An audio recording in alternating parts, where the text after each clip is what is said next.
जम्मू कश्मीर के पंचायती राज एक्ट में तरमीमें की गई। तरमीमें करके डिस्ट्रिक्ट डेवलपमेंट काउंसिल को जम्मू कश्मीर के पंचायती राज एक्ट का हिस्सा बनाया गया। जब जम्मू कश्मीर में डीडीसी के चुनाव नहीं होते थे, तब जम्मू कश्मीर में डिस्ट्रिक्ट डेवलपमेंट बोर्ड हुआ करता था, जिसके मेंबर्स को सरकार चुना करती थी। अब क्योंकि डिस्ट्रिक्ट डेवलपमेंट काउंसिल के मेंबर्स को आम लोग जो हैं वो चुनेंगे, इसके चलते कई सारे राजनीतिक संगठनों ने सवाल उठाना शुरू कर दिया कि डीडीसी के बनने के बाद ऐसा तो नहीं है कि एमएलए का जो इंस्टीट्यूशन है वो कमजोर हो जाए। जब हम बात करते हैं डिस्ट्रिक्ट डेवलपमेंट काउंसिल की, तो मैं आप तक ये पहुंचा दूं कि इस डिस्ट्रिक्ट डेवलपमेंट काउंसिल का हिस्सा एमएलए भी होंगे। इस डिस्ट्रिक्ट डेवलपमेंट काउंसिल का हिस्सा वो सभी काउंसलर्स होंगे जिन्हें लोग चुनेंगे। और उसके अलावा भी इस डिस्ट्रिक्ट डेवलपमेंट काउंसिल का हिस्सा बीडीसी के चेयरपर्सन होंगे, और उसके अलावा जो एडिशनल डिस्ट्रिक्ट डेवलपमेंट कमिश्नर है वो चीफ एग्जीक्यूटिव ऑफिसर होगा डिस्ट्रिक्ट डेवलपमेंट काउंसिल का। ऐसा नहीं है कि एमएलए की इस डिस्ट्रिक्ट डेवलपमेंट काउंसिल में कोई से नहीं होगी।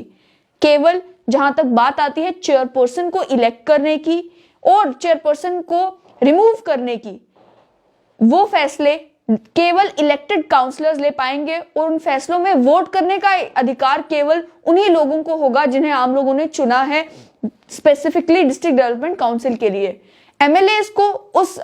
उस मामले में वोट करने का अधिकार नहीं होगा। लेकिन जब बात आती है डिस्ट्रिक्ट डेवलपमेंट काउंसिल की मीटिंग्स में जो प्लान्स बनने हैं, मीटिंग्स में जो डिस्कशंस होनी है, मीटिंग्स में जो फैसले लिए जाने हैं, उसमें एमएलए का भी उतना ही रोल है, डिस्ट्रिक्ट डेवलपमेंट काउंसिलर का रोल है।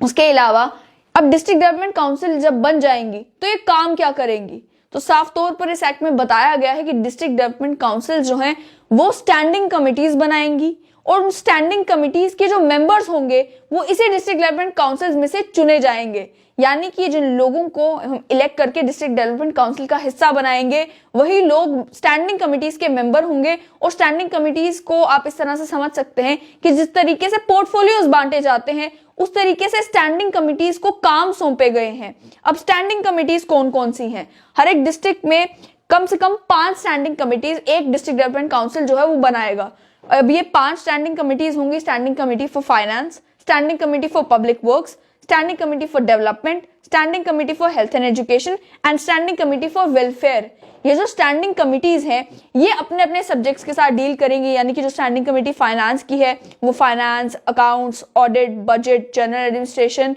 उन सभी चीजों से डील करेगी। वहीं जब बात आएगी standing committee for public works, तो पब्लिक के जितने भी काम है, हाउसिंग के, स्पेशल प्लानिंग के, एनवायरमेंट के, उन सभी कामों से standing committee for public works जो है वो डील करेगी। हेल्थ एंड एजुकेशन की बात आएगी तो हेल्थ एंड एजुकेशन के सभी मामलों से standing committee for health and education deal करेगी। ये काम जो है ये स्टैंडिंग कमिटीज का है कि अब डिस्ट्रिक्ट में इन सभी विभागों की क्या क्या जरूरतें हैं, क्या क्या काम करने की जरूरत है, सरकार की जो स्कीम्स हैं उन्हें किस तरीके से उनके रेलेवेंट डिपार्टमेंट तक पहुंचाया जाए और आम लोगों तक पहुंचाया जाए, ये काम जो है वो स्टैंडिंग कमिटीज करेंगी। जो डीडीसी है, डीडीसी का काम ये होगा कि पंचायत लेवल से और ब्लॉक लेवल से जो इनपुट्स आते हैं, यानी कि पंचायत लेवल पे क्या काम करना बाकी है, किन कामों को प्रायोरिटाइज किया जाए, क्या क्या जरूरतें हैं गांव के लोगों की, उसी तरीके से ब्लॉक डेवलपमेंट जो ब्लॉक डेवलपमेंट काउंसिल के चेयरपर्सन हैं वो भी बताएंगे कि ब्लॉक लेवल पे क्या क्या जरूरतें हैं, किन कामों को प्रायोरिटाइज करने की जरूरत है, क्या क्या डेवलपमेंटल वर्क्स होना बाकी है, यानी कि किस जगह पर सड़क की जरूरत है, किस जगह पर स्कूल की जरूरत है, किस जगह पर कौन सा काम बाकी है। ये सारे इनपुट्स जो हैं वो डीडीसी तक पहुंचेंगे। और अब बात आती है कि डीडीसी इन कामों को करेगी कैसे। डिस्ट्रिक्ट डेवलपमेंट काउंसिल जो है वो ये सारे इनपुट्स को कंबाइन करके डिस्ट्रिक्ट प्लानिंग कमिटी को देगी। अब ये डिस्ट्रिक्ट प्लानिंग कमिटी का हिस्सा कौन होंगे वो भी मैं आपको बता दूं कि डिस्ट्रिक्ट प्लानिंग कमिटी जो है वो उसमें मेंबर पार्लियामेंट जो उस एरिया को रिप्रेजेंट करते हैं, एमएलए जो उस डिस्ट्रिक्ट को रिप्रेजेंट करते हैं, चेयरपर्सन जो डिस्ट्रिक्ट डेवलपमेंट काउंसिल के होंगे, चेयरपर्सन जो कि म्युनिसिपल कमिटी के होंगे, प्रेसिडेंट ऑफ म्युनिसिपल कॉर्पोरेशन या municipal council, district development commissioner, additional district development commissioner, district statistics and evaluation officer, chief planning officer और सभी डिस्ट्रिक्ट लेवल ऑफिसर इसके एक्स ऑफिशियो मेंबर्स होंगे। ये सभी लोग जो हैं ये डिस्ट्रिक्ट प्लानिंग कमिटी का हिस्सा होंगे, जिसके चेयरपर्सन जो है वो मेंबर पार्लियामेंट होंगे। इस कमिटी को भी अगर आप देखें तो एमएलए को इस कमिटी का भी हिस्सा बनाया गया है, और यही वो कमिटी है जो एनुअल प्लान्स बनाएगी, यानी पूरी डिस्ट्रिक्ट में क्या काम करने हैं, कहां पर कितने फंड्स का इस्तेमाल होना है, जो बजटिंग है वो सारे फैसले लेने का, वो सारे प्लान्स बनाने का और सरकार को रिकमेंडेशंस देने का काम जो है ये डिस्ट्रिक्ट प्लानिंग कमेटी करेगी। आप समझे कि डिस्ट्रिक्ट प्लानिंग कमेटी का जो ओहदा है वो डिस्ट्रिक्ट डेवलपमेंट काउंसिल से ऊपर है। प्लान बनाने का काम जो है वो डिस्ट्रिक्ट प्लानिंग कमेटी करेगी और इनपुट्स जो है वो डिस्ट्रिक्ट डेवलपमेंट काउंसिल इस कमेटी को देंगे। यानी साफ तौर पर मतलब ये है कि डिस्ट्रिक्ट डेवलपमेंट काउंसिल के चुनाव होने के बाद भी ऐसा नहीं है कि एमएलए का इंस्टीट्यूशन वीक हो जाएगा। एमएलए को, यहां तक कि मेंबर पार्लियामेंट्स को भी डीडीसी का हिस्सा बनाया गया है, डिस्ट्रिक्ट प्लानिंग कमेटी का हिस्सा बनाया गया है, ये इंश्योर करने के लिए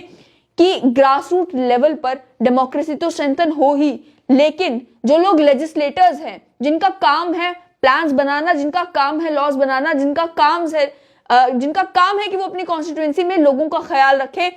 उनका लोगों से जो कनेक्शन है वो कहीं पर टूटे ना। वहीं पर मैं आपको ये भी बता दूं कि जो डीडीसीज हैं इनके पास ये भी ताकतें हैं कि जो स्टाफ है वो खुद अपॉइंट कर सकते हैं, या उसके अलावा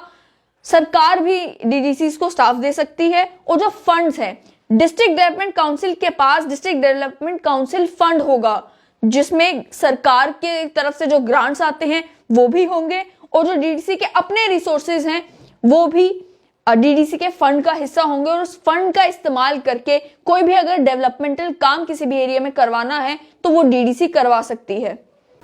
साफ तौर पर समझ में ये आता है कि कई बार देखने को मिलता है केंद्र सरकार ने फंड्स दिए, फंड्स लैप्स हो गए। केंद्र सरकार ने कोई स्कीम शुरू की लेकिन उस स्कीम का फायदा आम लोगों तक नहीं पहुंचा। जो काम डिस्ट्रिक्ट डेवलपमेंट काउंसिल का है वो ये है कि वो डिटरमाइन करें कि किन कामों को प्रायोरिटाइज करना है, कौन सी स्कीम्स के ऊपर ज्यादा एम्फेसिस देना है कि ये स्कीम ज्यादा जरूरी है इस समय लाना, और उसके अलावा बजट बनाना, प्लानिंग करना, पूरे डिस्ट्रिक्ट की प्लानिंग करना और देखना कि एक साल में क्या कुछ काम ज्यादा जरूरी है इस डिस्ट्रिक्ट में करवाना, ये सब काम डिस्ट्रिक्ट डेवलपमेंट काउंसिल करेंगी। लेकिन मैं आपको ये भी बता दूं कि ये जो सिस्टम जम्मू कश्मीर के लिए नया है, ये देश भर में ऑलरेडी एग्जिस्ट कर रहा है। देश भर में डीडीसी जो है वो एग्जिस्ट करती हैं, उसके बावजूद भी ऐसा नहीं है कि गरीबी हट चुकी है, ऐसा नहीं है कि अब कहीं पर कोई डेवलपमेंटल काम बाकी रहा ही नहीं है। ये कोशिश की गई है ग्रास रूट लेवल डेमोक्रेसी को जम्मू कश्मीर में स्ट्रेंथन करने की, और ये कोशिश की गई है कि अब जो लोग फैसला ले जम्मू कश्मीर के लोगों के बारे में, जम्मू कश्मीर के लोगों के हित में, जम्मू कश्मीर की डेवलपमेंट को लेकर, वो लोग इलेक्टेड हो, सिलेक्टेड ना हो।